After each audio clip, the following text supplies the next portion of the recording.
We're sorry. What are we gonna do?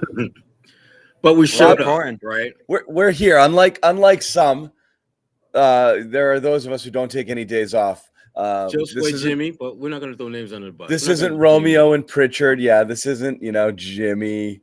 Jimmy's got a social life, okay? Joe Sway did us a solid. He was on the road last game, and he pinch hit, which was good. So this is it. This is it for Bobby. Sherrod's staying for the whole freight here, but Celtics beat the Sixers. Sherrod's going to be at the title game.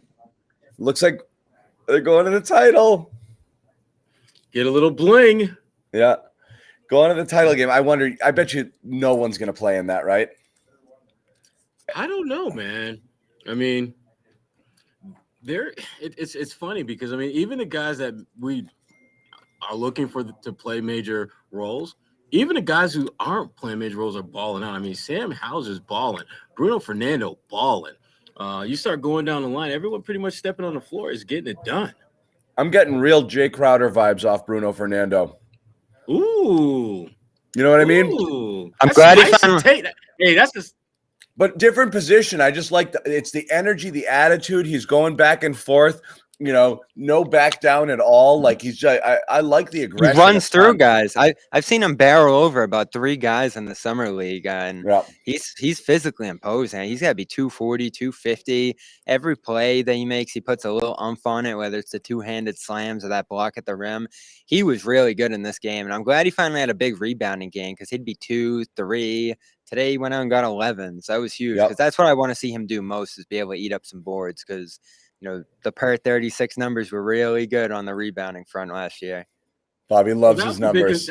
He does. That was my big issue with Bruno to begin with. I just didn't think he was a very good rebounder, and damn near every time he played, other than tonight, he wasn't. So I give him props for actually stepping this game up. But listen, I'm investing some of my early two-way stock in Sam Hauser. I think he's going to be really good. I'm buying. He's really good. The shot's pure. Come on. Come aboard. I'm not waiting on this one. There is no reason. Like, you need specialists. There is no reason someone like this can't come in to do what he does and make shots, But you know what, though, John? Here's the thing about him, though. I mean, obviously his shot making is awesome, but he does so many little things that you don't necessarily pay a ton of attention to. Like, he forced a 24-second violation because he was just simply not allowing a guy to pick up the ball cleanly after he jumped it a little bit. Little things like that, when you're going through your scouting report and when you're reviewing video with the team and you're trying to figure out, damn, should I really put him out there because he's not exactly Mr. Lockdown defender? Hustle plays like that are going to get him minutes with the Celtics. And he's not going to play a ton of minutes. That's not going to happen. But I do think when he does get his opportunity, he's going to do more than just make shots. I don't doubt that, Sherrod. I'm seeing more elements to his game, but it's funny. Like, we're sitting here and everyone's begging to turn Aaron Nesmith into your Duncan Robinson. You might have your Duncan Robinson without having to turn Aaron Nesmith into him. Someone said that to me in the chat. They said he already looks like a better shooter than Nesmith, and just in terms of the mechanics there, I can't argue with that. It's a clean shot, man. Holy wow, that thing just and he gets it off fast, right so in the lane. Quick. That little flick of the wrist. It is so pure. It really is a really pure shot. And you're right. He gets it off quick. There'd be no question that he could get his shot off if he played minutes. So, I hate overreacting to the summer league stuff, but this is such a translatable skill that it doesn't really matter. You can shoot, and he can definitely shoot. And he's got good size, too. He's not a little guard going out there launching shots. He's got a high release. He's about 6'8". I think we came to an agreement on that over the course of the last few days. And, I talked to one of his coaches from UVA. Everybody in his past agrees that the defense is going to be an issue. Missoula's talked it up a little bit this week, and like Sherrod said, he made a few good hustle plays today and has gotten better as the week's gone on. But defending in space will be a little bit of an issue for him, so he's going to have to deal with that, and they're going to have to find ways to hide it. But you're right, like as a stretch 4, this guy can really open up some things for other guys. And on a two-way deal, you can't beat it. Like, you're paying nothing. It's nothing on the cap. You can play him pretty much as many days as you want now, the way the two-way deal is working this year. And you can develop him in Maine if you really want to commit to him beyond this year. So that was a great choice for the two-way deal. Definitely a better player than Waters and Taco were, right? Just all around. Just think about, again, what were those guys bringing to you that you needed? Nothing, They were roster filler, but nobody. Jimmy will argue on the Taco one. No, that's insane. At this point, like you have to do something to get on the court that the team needs. Some guys were playing last year literally just because they needed bodies, not because, like Semi Ojeleye is an example, getting 18, 19 minutes a game. Grant, they were just short bodies. But when you have guys who come in and can do things, again, Hauser fits a role and a need. I want to, just getting off Hauser a little bit, I want to go back to Bruno just for a tad. The Bruno Mo Brown comparisons that people are saying, oh, is he going to be as good or better, whatever. I don't think it's the same thing. I'd be really worried right now if I were Grant and I watched Bruno playing. And I'm not doing this to take a dig at Grant, but you're talking about Grant's path to minutes right now is small ball center. And, again, it is summer league. So it would have been nice to see Grant stacked up versus Bruno. He could have been out here dropping 28 points a game. And remember, 2 years ago, Grant made second team all, Vegas Summer League. So did he? I had no clue. He did. Carson was first team, and Grant was second team. Now, how's that worked out since then? Not really, but if you look at the list of people, there's a bunch of who the hell is that guy? All I'm saying is he did perform well, and so Bruno has performed well at this level. It's not, but just based off of the energy, the athleticism, the grit, the rebounding. Like, who do you want? Gun to your head today, you've got to decide who's your small ball center, Bruno or Grant, playing significant minutes or playing any minutes in a small ball lineup. I think Bruno might be giving Grant a run for his money for some of those minutes. See, I think Grant is still ahead of him. No, because he can shoot. Because listen, the thing about Grant is that Bruno has good size, but I don't think that size is utilized to impact the game the way it should. He's had great stretches in the summer league, but I'm not feeling what he's doing as a translatable skill necessarily when you got to deal with Joel Embiid. Because as easily as he's going through guys now, he's going to get put on his ass if he's trying that against a guy like Joel Embiid.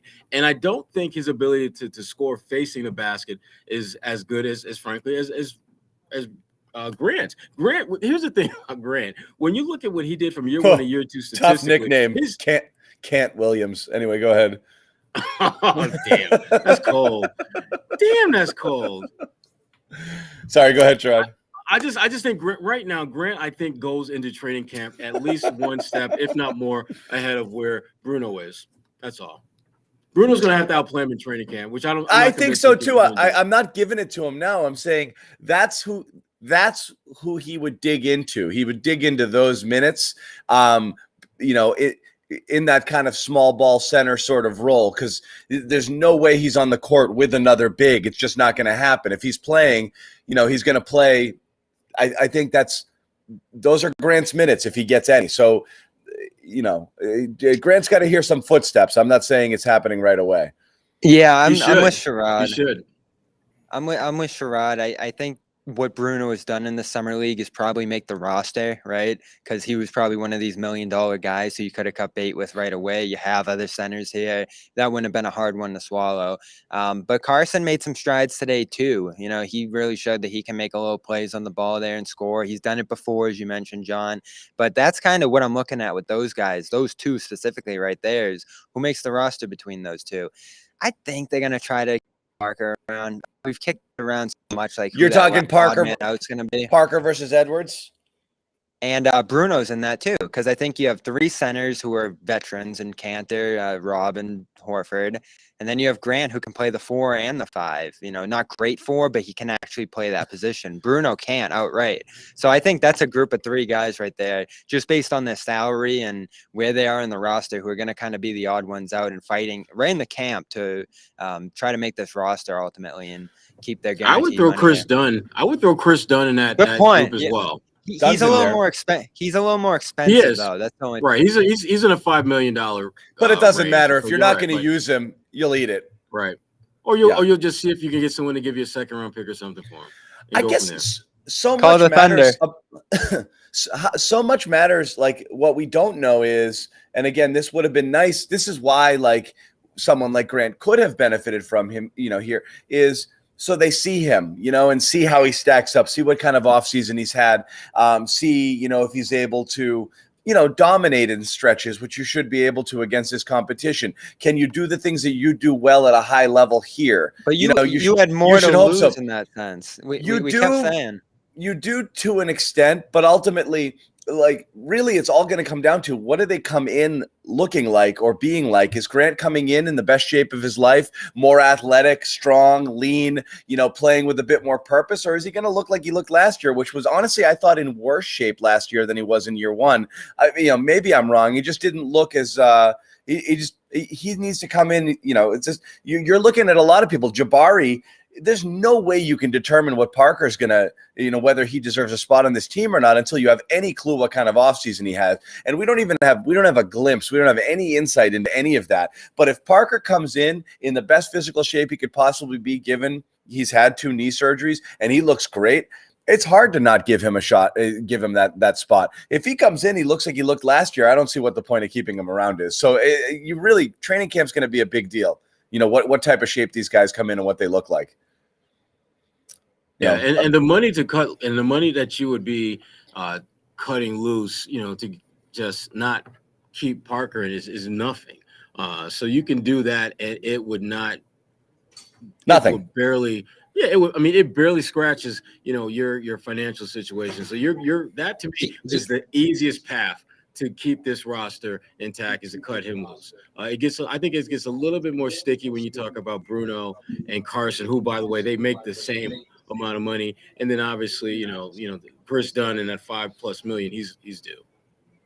Yeah, and they have some time to make this decision ultimately. Like Parker's guarantees kind of stagger in. Like I think end of August it's $100K, then close to $1 million, close to the camp, and then the full thing isn't guaranteed out until like January. So they can bring all these guys in the camp. I don't think they have to get the roster down to 15 until the season actually starts. So they'll have some time. They'll get a ton of opportunities to look at these guys going against other with Tatum Brown out there and different lineups and mixing and matching, maybe even play some preseason games with all these guys involved. So this battle is going to continue, but Bruno's definitely made a good mark here.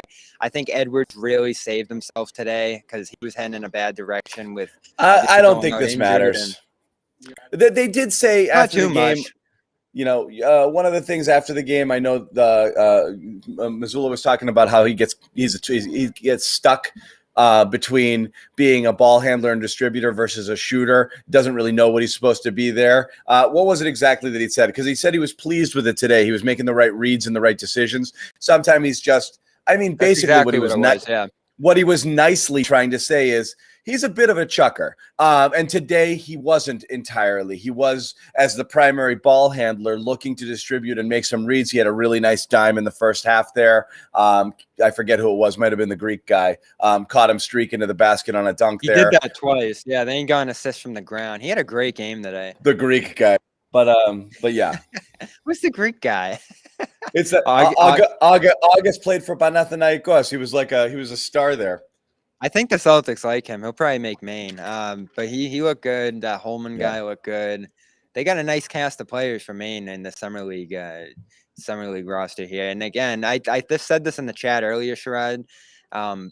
This summer league more than anything showed you that 8 to 15 on the Celtics roster, they might be the best in the league by far. They are just destroying teams out here, and it's not even close. I don't know that there's 8 to 15 out here in Vegas. You're looking at most of these teams have 1 and 2 guys that are making it. Celtics have a stacked Vegas League roster because 4 or 5 of these guys are definitely on the team. Most Vegas League rosters only have a couple of guys that are on the team. No, but I think it's still true because now there's obviously a big stack of veterans on the Celtics. So this really is the bottom of the roster that we're seeing out here. And it's not just the bottom of the roster. At a certain point, no joke. I mean, their starting lineup had 3 rotation players in it. No question about it. One of those guys may be a starter on day one. I mean, would anyone be surprised if Neesmith is in that starting lineup? He's not, and I see people still talking about it in the chat. I still see a world in which that makes sense. I think they're going to go. I think the safe play is Smart Richardson and leaving Tatum and leaving and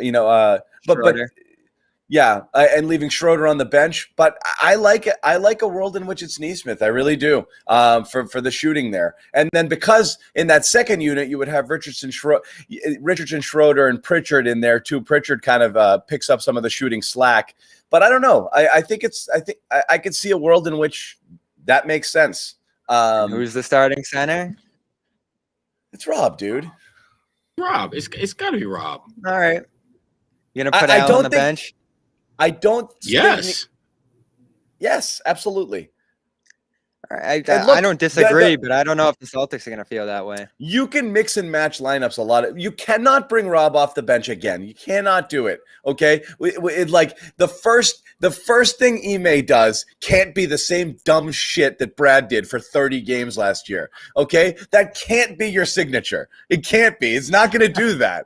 You know, yeah, keep playing the same records. That was awesome, John. He's not walking. My favorite John Zannis take right there. He's not walking. Same dumb shit. It can't be. Hey, I'm just saying it's a possibility. You know, who knows how the veteran young guy thing works out on the team, and there's no question that in the room, Horford's going to have a much higher standing than Rob here. Yeah. And frankly, when you think about their games, this isn't. Who was it last year? Tyson, Tristan? I don't think double big is beyond double big is not beyond the realm of possibility. I actually think that the safest lineup and the one that allows Tatum to stay at the 3 and Jalen at the 2 with the true point guard is actually the double big. But you've got rotation problems because you don't have Mo Brown, and who do you have coming off the bench there as a big? It's Cantor with that second unit, or Cantor and Bruno if he makes the roster, and that's not ideal. So you have actually hurt your big rotation by not having Mo Brown. We talk about like that not being a big deal, but he was an ideal bench big coming in on that second unit with some rim protection, playing 15 minutes a game. And you don't have that, so that's the downside to the double big. But the double big, like a little dose of Cantor. I don't mind it, but like I said, he's a specialist. He's going to come in and score, but then you're going to have these issues. And again, you do want to hide his defensive deficiencies in a second unit when you're not going to have guys just torching him on pick and rolls left and right, you know. But you can only go so far until Cantor is like, all right, we got to get him off the court. You know, I feel like he's always got an expiration because at a certain time he becomes a liability. We joked about it in the bubble, you know, when we started doing the show, surviving the Cantor minutes, but it always feels like you're trying to survive them. You're hoping that that's not the stretch where another team comes back on a 14-2 run because you just got chewed up because you can't defend anybody. It feels like, and that's always a fear. That's always a fear of like letting teams either blow by you or come back into games where you have a lead there when he's on the floor. It's just it's rough. His seasons tend to go the same way every single year. Like promising early, scoring great, double doubles, then banged up as the year goes on, and then once the playoffs come around and you're only facing the top 5, 6, and he's out there on it's hard to play him. It's hard to play him. His minutes disappear. What's the Billy Donovan quote, Sherrod? That's one of the most famous quotes in NBA history. Yeah. He's like, Cantor's killing us. You got to get him out. What's he say there? I can't play him. I can't play him. Can't play Cantor. He's getting right. That's his legacy. You know, as soon as he gets into games, you can't have Cantor out there. He's getting too bad because every other part of his game is so good, but the defense. Yeah, and it's so bad that it's just like, damn. So that's what's rough there. We have not gotten a chance to get to what we thought was going to be the story of the game, but, you know, we did talk about this being kind of Romeo's big audition, so to speak. Pritchard had several big games. Neesmith had back-to-back really strong games where you got to see those flashes of like, okay, you guys should be dominating here, and it's nice to see that you've done it. Romeo didn't do it on he missed last game, and he didn't dominate. There's some good, there's some meh, but how do you guys grade his performance? I didn't love it. It was meh. Meh. That's kind of his. That'll be on his tombstone. Just one word. Yeah. Meh. I mean, he definitely did not suck. I didn't think he sucked, but I didn't think he was dominant. I didn't think he was great. I think he just had a good game. And Romeo, you want him to empty the clip, to show the skills that we've seen him show in flashes. And this was another one of those games where he again had moments where he looked great and moments where you just didn't know where the hell he was at. And that's the frustrating part about him. And just talking to him post game, he's embracing the fact that they need him to be a defender. But damn it, I would love to hear him just say, you know what, that's what they want me to do. But I know at some point I'm going to do more. I'm going to be able to give more than just that. He seems very comfortable in being a guy that is counted on to be a versatile defender, which is great. But I wish that there was some sense that he wants to do more than what they're asking him to do. I guess that's my issue with him. Well, again, it goes back to what we talked about. We were talking about this on our chat. Offline is I don't know what the Celtics want Romeo to be, and I don't know what we want to see him be, because it is difficult. Everyone's trying to find comps. I've actually heard Josh Richardson as a comp potentially. Other people say Jeff Green, but that's because of the laissez-faire sort of attitude. And that's more based off of just his vibe than it is his game per se. But I don't know, like in my mind, I see a guy, like I said, to me, Fultz is the thing I want to see him be. A guy who can score from different spots on the floor, but also can get a competent jumper / three-pointer, at least to get him into that 36, 37 league average sort of range, be able to knock down open ones at a 40% clip. If he gets that, he's playable, just, based off of that and his defense. But I still think he should be able to get to his spots. And he did have some moments where he did drive a little bit here and show that he can either be slippery or athletic. You just want to see him do it with more ease and purpose, and it just doesn't come. He had one good drive early in the second half, and he got blocked by the Euro there. I forget his name.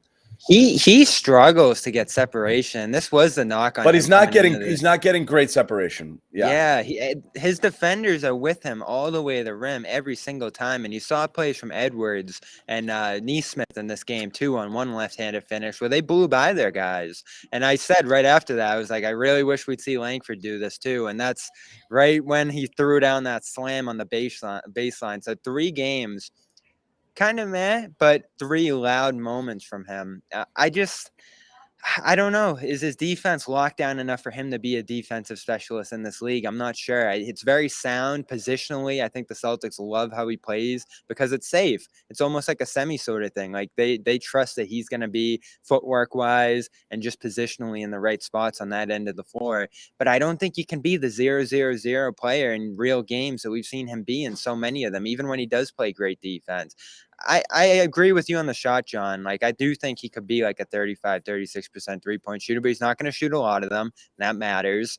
He can't get to the rim very effectively. We don't see him draw a lot of free throws. So I just don't know what that's the bummer. And I don't know he's going to be on offense. I don't see an offensive game for him. But I'm surprised, like I said, I mentioned Fultz as something, Evan Turner is another one where like maybe some of that intermediate, just something, just a little bit more creativity to his offensive game. I think he's still playing with the mentality of like, hey, in high school, I blew by everybody. And like here, he's just got to find new ways. He has enough. So I saw him trying to body his way inside, and maybe that'll be something if he can get some mismatches, because he did score blowing through Reed on Philadelphia. I think it was. He drew free throws on another play like that. He looks stronger, so maybe that's part of the plan here is to try. I think he looks in better shape this year.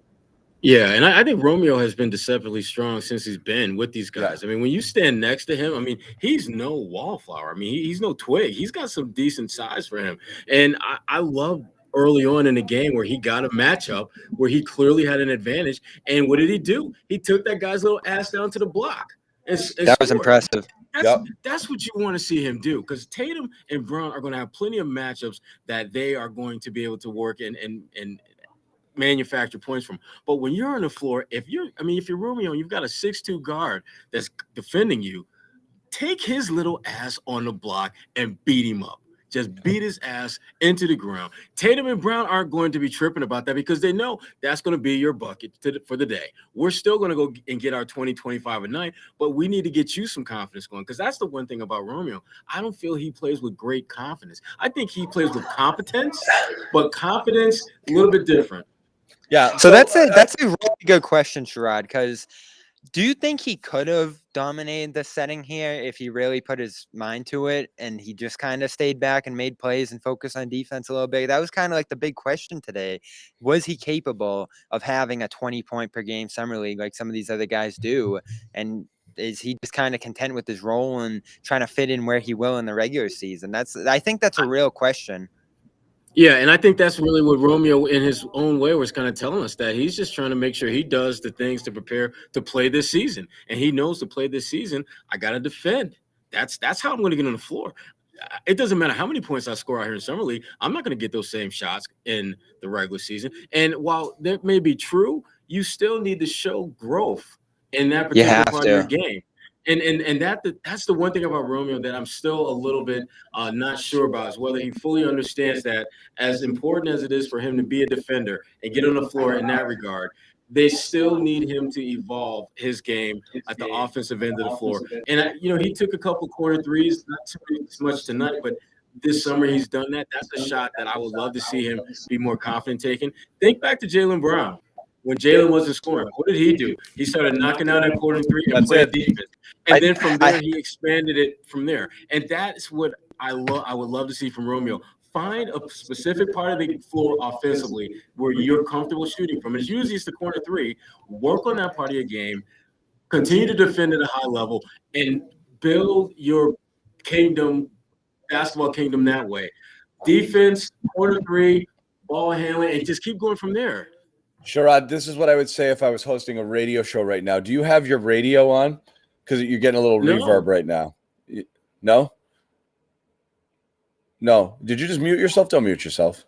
Is it me? No, I thought Bobby was talking. No. You got a teeny bit. It sounds like a teeny bit of feedback. I don't know if anybody's watching the show on a different channel. Yeah, I'm near Bobby. Oh, it's Bobby's thing reverbing off. That's what it is. Yeah, we're doing our best here to keep an eye on you guys. I understand you're in the press room. That's what it is. Yeah. My bad. So let me ask you guys: are you and this is where I struggle. Is I don't know exactly what his role is. If he's Josh Richardson light, I don't know where his minutes are going to be. And again, I know playing defense is probably going to keep him in there, but I don't know if he's going to make the most of his minutes to do anything beyond defend. You're right. He might have a lot of those 0-0-0 lines. My question is, are you holding your Romeo stock?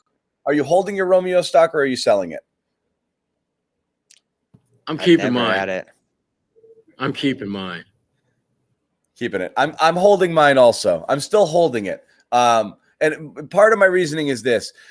I know we want to see more of him in terms of caring and whatever it is that we see, and people say like, oh, it looks like he's got that attitude and he doesn't care. And maybe I honestly think that maybe he doesn't deeply care about Vegas Summer League, and I don't know that it's a problem necessarily. While we want to see certain things, him not going out there and doing it on a nightly basis, I don't know that's necessarily means that means he's going to not do it during the regular season. You kind of wish he would. You still see Nesmith playing with a tremendous amount of energy and effort and fighting for every last rebound.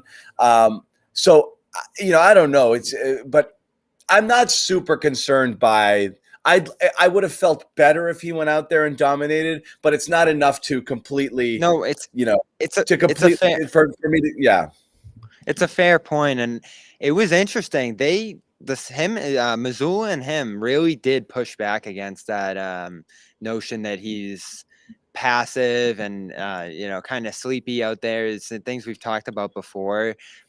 They really pushed back on that today, both of them. The fact that maybe he's not as invested in the game, things like that. They were both very frustrated that sentiment's out there. And well, what did Missoula say specifically? I think Sherrod, it was something to the effect of people talk about his passivity, but they're overlooking his positioning on the defensive end and just how much he's hammered down that end of the floor, which is certainly true. But we're talking about offense here, and the last thing I ever want to see him become is a semi-role player on this team. What did Semi do out here? really positional sound defense, shot a bunch of threes, wasn't an amazing three-point shooter, and that essentially became like his pigeonholed role in the roster. And I think Romeo, I'm not enamored by his skill set, but it's better than Semi's. Like, he can dribble, he can get downhill, he can play make a little bit. We saw it in that Brooklyn series. So like, I do think there's some upside here that could still be tapped into, but the Celtics, I think as a coaching staff, have to get a little more creative with how they deploy him, because he's going to try to fit in where he is. Like, I think that much was clear with what he was saying today. That's one thing that worries me a tad is, part of him not dominating is he could go an entire 5-6 minute stint in summer league not getting the ball and not care. Like, they're not designing it so Romeo gets a touch every single time. There are plenty of times up and down the court where Romeo wouldn't be involved in the offense. That bugs me a little bit. I actually would make sure, you want to see, you're trying to find out and you're trying to see certain things. I would be running sets where the ball would be in his hand, most times that he was out there, because ultimately you don't want guys to just go out there and just chuck it and like, hey, I'm trying to prove myself, In this league, you can't play 4-on-5 offense. You just can't. Right. It makes it too much harder on your main guys. Right. But here I would have liked to see them just basically like, all right, get it to Romeo on the wing, and then Romeo, you create, and just see how he does that. But there were times where he would just kind of go and just jog around, and then people would get the, Carson would, whatever. I mean, Carson wasn't as bad this game as others, but there's tons of times where he wouldn't be involved in the offense just because the ball wouldn't even swing his way. So yeah, I'm not holding that against. I'm not holding that against him. No, but I do think that Romeo, I think he needs to be a little bit more engaged in what his purpose is out there. I mean, it seems like he's very content on just wherever there's a hole, filling that in, and that's great.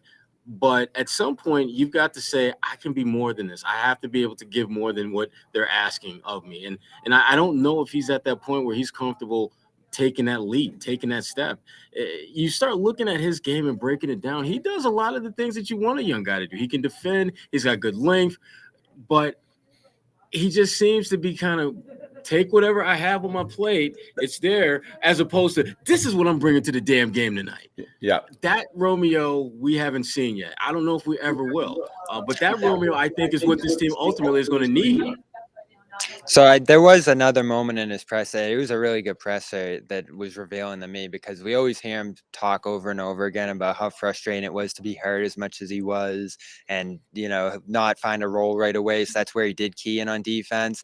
And Gary actually asked him about the vocal side of himself, because I think that's where the passivity notion comes from too, is that he's not talking a ton. He's quiet. He's got a low-key demeanor. And like, he thought about it for like a while after Gary asked the question and was like, yeah, I could talk more. Like, it really thinks like he went through so many struggles coming into the league that I really think he's been like down on himself in a way that like, he's just like, what can I do to fit in here? Because it's just been so frustrating. I can't get anything going. I can't play because I've been in and out of the lineup. So he's like clinging to what can like get him in with this roster now, and he has like a different idea of how he could be more involved here, and like he really seemed to like light up over it. So like, I think a lot of the stuff we've heard and seen from him throughout this last year or so, where he's finally started to play basketball again after kind of a lost first season, has been pretty revealing of just how like up and down he's been mentally trying to get through like the issues he's had coming into the league. So I think he can find his place. I'm not enamored by him. I don't think there's ever going to be a day where he explodes as a player and is just this awesome force out there. But the defensive floor, and you said it again today, John, the way he moved his feet, the way he stayed in front of guys, really does give him a good chance to be in the rotation. I don't know, Sherrod. Did you knock his defense a little bit earlier, or just saying on offense he seems lost sometimes? Because you're on mute. Sorry. On offense, Romeo does seem lost at times offensively. Like, he doesn't really understand what he should be doing or what they need him to do. Defensively, I think he just has low-key good instincts where even when he's a little bit out of sorts, he's able to make up for that. I think he's very – that's the thing is I think he's very instinctive on defense. You actually see how quickly he recognized switches. Yes. And things, and he rifles through that. He's very, very he's and even if he looks like he's walking through it, he quickly snaps back into position. He's very, very the defense. Defense makes sense to him. Yeah, it makes sense that you can see it. He knows exactly what he's got to do and where he's got to be. And even playing 75, 80%, it's like, yep, got it. He's everywhere he needs to be, it feels like, on the defensive end. He said the defensive playbook was easy to pick up, and learning the defensive system and getting in that way was easy for him. I thought that was a really good quote that he said, because it reflects in his play too. It really does. He's so sound on that end. And that gives you confidence. But let's stack the positives, because it's so easy to just look at box scores or look at moments where you're like, oh, it looks like he's drifting, and is he into it or not? All the things going for him in his favor right now. Healthy for the first time ever, still only 21 years old, looks like he's in good shape, where before he did look a little soft, even though he has kind of a lanky frame. And his shot form is clearly been worked on / fixed, and the overall release is a great deal better. Again, he's not out there knocking down at a 55% clip, but overall, it's a clean looking shot, much more so than it was last year. So it looks like work was put in. All of these things are check marks in the positive column. What we didn't get to see was a 28-point explosion where he's blowing by guys. And maybe that's just not what we're expecting to see, what we'll get there. The only reason I hold out hope on Romeo is because of how dead wrong I was about Jaylen Brown, who I was ready to completely write off after a couple of years. This guy's a mess. He doesn't know what he's doing. He's all over the place. I'll be bashing Jaylen Brown at his Hall of Fame induction speech. I held on to it for so long because I was like, I don't think he's gonna get it, man. And that is a good point. Jaylen Brown did not look like a guy who was going to get it to me, because it just didn't look like he got basketball, and his handle was so weak. And I was like, at best, he's going to be a 3-and-D guy at best. And his game evolved. Romeo actually brings with him more, not the same athleticism, but better basketball skill set, at least in his first year or two, than Jaylen Brown had. Jaylen Brown did not have that. And it came, and again, obviously he's got drive, and he's got, and he worked extremely hard at it. And he has better athleticism, but that's kind of why I'm not ready to completely give up. And I'm not comparing the two players at all, nor do I think his ceiling is anywhere where near Jalen's is. I was just so quick to give up there, where I'm gonna hold off now. Again, gun to my head, do I think Romeo's gonna be great? No. But I'm not selling my stock is the long answer. Short answer to the long explanation. I'm with you. I again. For me, it comes back to just what your expectations are. Guys in the chat are wrong, by the way. Jaylen Brown did not have a good skill set at all. He was drafted as a raw athletic wing prospect. He had very, very, very underdeveloped skill set. Yeah, really Jalen's explosion. A very underdeveloped skill set. For people saying in the chat that it's better, it was not. He was raw. But anyway, go ahead, Sherrod. Sorry. No, there's a difference between having a raw skill set and having a good shooting form. You can have a good shooting form and be extremely raw. Jalen's mechanics just needed to be refined a little bit. They weren't horrible, but they were nowhere close to where they are right now. Right. And that's the thing that I think a lot of folks, they have revisionist history with that. Jaylen was a very unfinished product with a lot of potential. And to his credit, he worked his ass off every single offseason to get better at least one or two things, so that he went from being a guy that was just kind of a role player 3-and-D guy to a guy who could put it on the floor, guy who could shoot threes, guy who could rebound from the guard position. All the things that made him an all-star did not just happen overnight. And for anyone to pretend as if Jaylen was this near finished product when he came into the league is bullshit. Yeah. He wasn't. He wasn't at all. He wasn't, and give that man credit. He worked his ass off to be where he's at now. He did not come in as his near finished body of work. And again, it was rough. It was really rough at first. He just, he didn't know what to do with him. So he actually had kind of Neesmith energy in terms of, what he was doing on the offense. He was spinning into guys, going the wrong way on stuff, just kind of going into the lane and just the ball just, going off his knee. He was very wildly out of control and didn't really have a good sense of where he was on the court. Certainly not for the first year, maybe year and a half. The shooting form really saved him, as you said. getting into the corner and burying that corner three really turned him around in year 2. And everything since then has just been better. You know, the handles didn't come till year 3. You know, it just kind of kept going for him. And Jalen wants to be great. Yep. I mean, that to me, that's like if you had to really break down what's the difference between him and Romeo, to me, that one point is the biggest. Jalen wants to be great. Romeo wants to get out there and play and help the team in whatever role, whatever his skills can help the team in. He's cool with that. And again, as a young guy, you can kind of live with that. But at some point, Romeo's got to just man up and say, you know what? I can do more than what they're asking of me. This is bullshit. I'm more than just a guy who can defend. Whereas Jalen came in thinking, well, I'm just going to wait my time. But in the meantime, I'm just going to get better at everything and force them to play me and force them to put me out there in different situations because I will have proven myself worth that. Romeo hasn't quite got that confidence yet to go out there and really push himself and, more important, push the coaching staff to play him more. And again, this is really, to me, I'm going to call this his sophomore season for all intents and purposes after a redshirt rookie year for the most part. He just really has not – he's basically cobbled together one year over the last, not even a one injury-riddled year over the last 2 with no training and no ramp-up. This, to me, is his legit second season. You know, I know he's a year 3 guy. This is his sophomore season.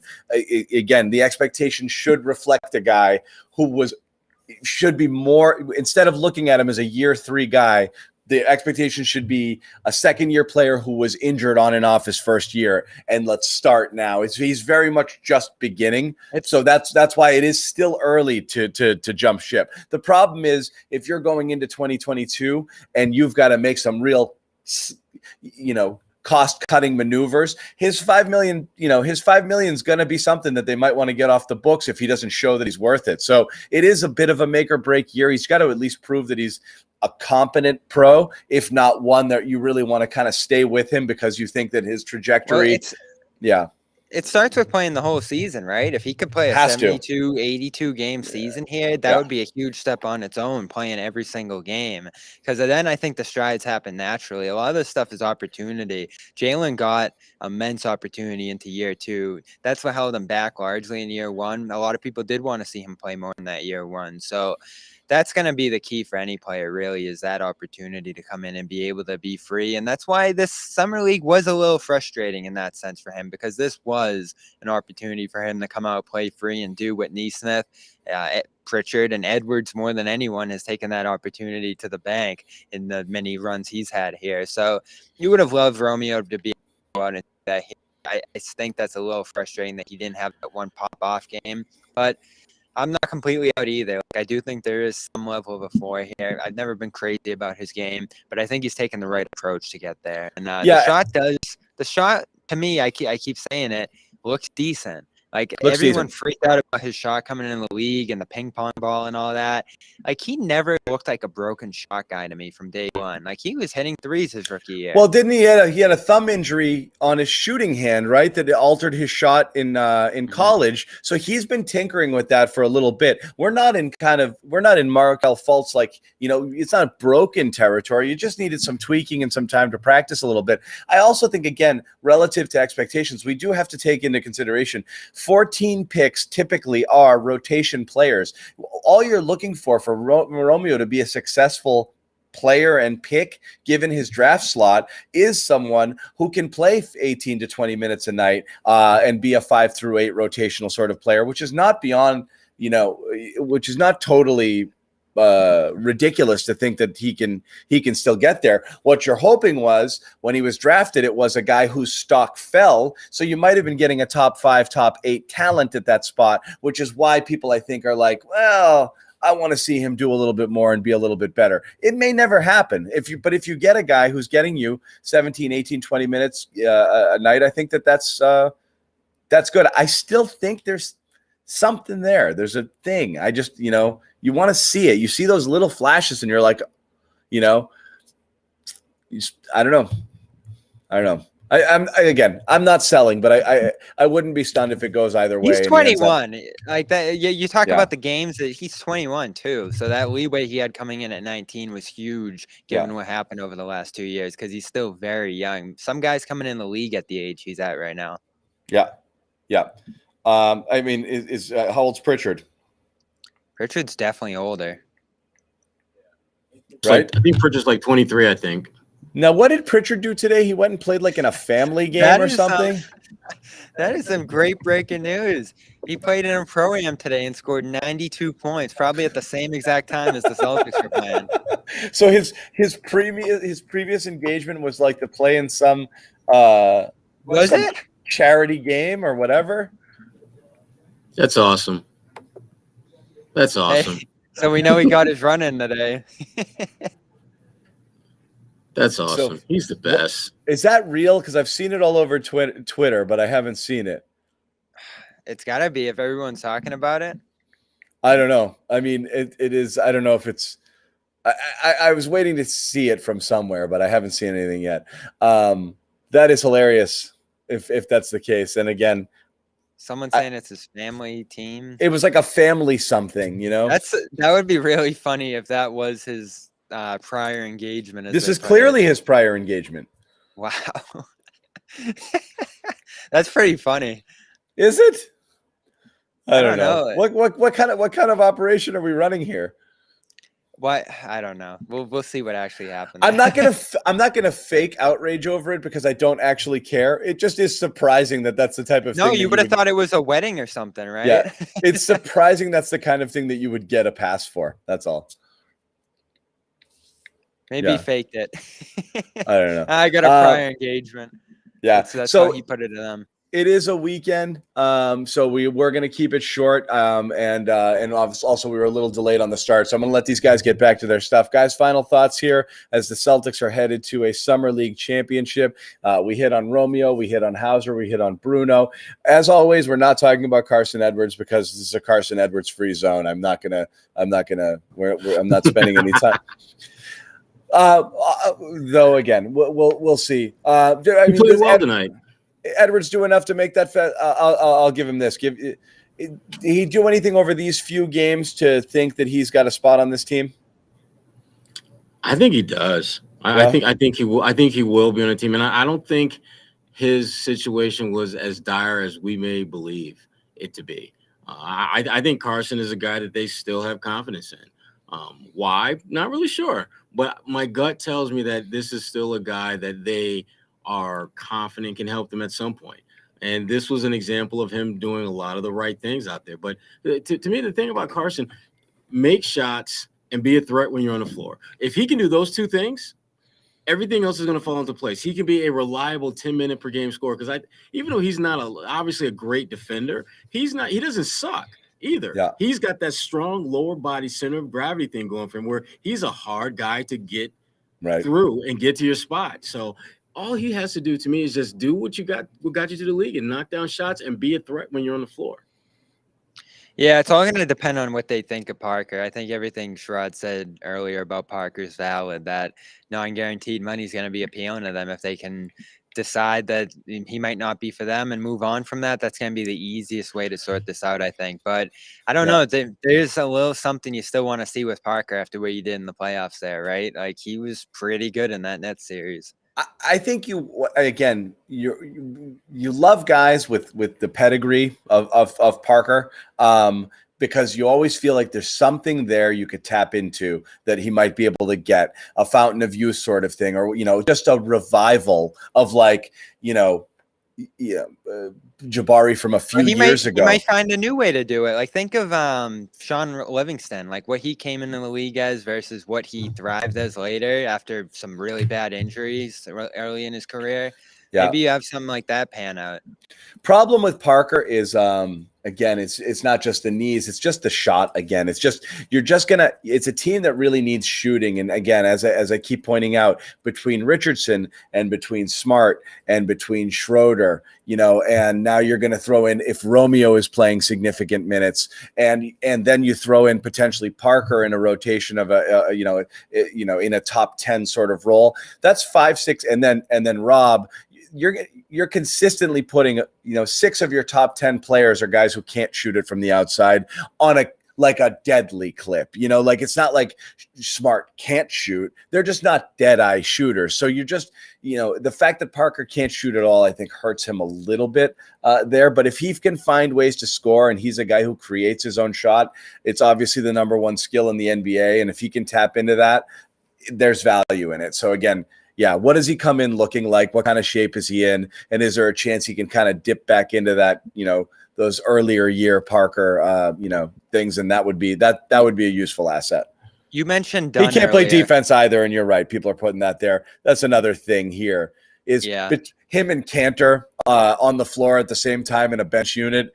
It is scary as shit. He's almost like a 5 at this point. Sherrod, you mentioned Dunn. It's another guy, like 50 games in the last 2 years, just like Romeo, big pedigree. Do you want to see what he's got, or if someone's willing to take that $5 million, are you going to dump it?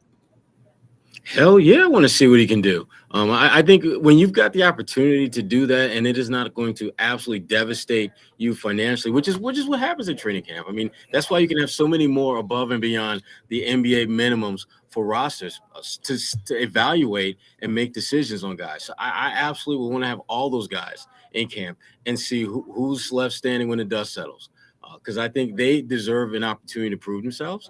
And frankly, they also deserve the flip side of that coin is to play themselves out of a job in Boston. They deserve that. Yeah. All right. So just to cap it here, we've got one more game, which is on Tuesday. Sherrod's hanging in Vegas. He's there, so he will join us. Bobby, sorry, I'm not extending you 3 days, buddy. For the championship? No. You had a good run. Okay. This is Bobby's last. Yeah. Bobby's last night in Vegas. Yeah, you should be where everyone be a little worried for Bobby. It's his last night in Vegas, and he's got no school. No, tomorrow.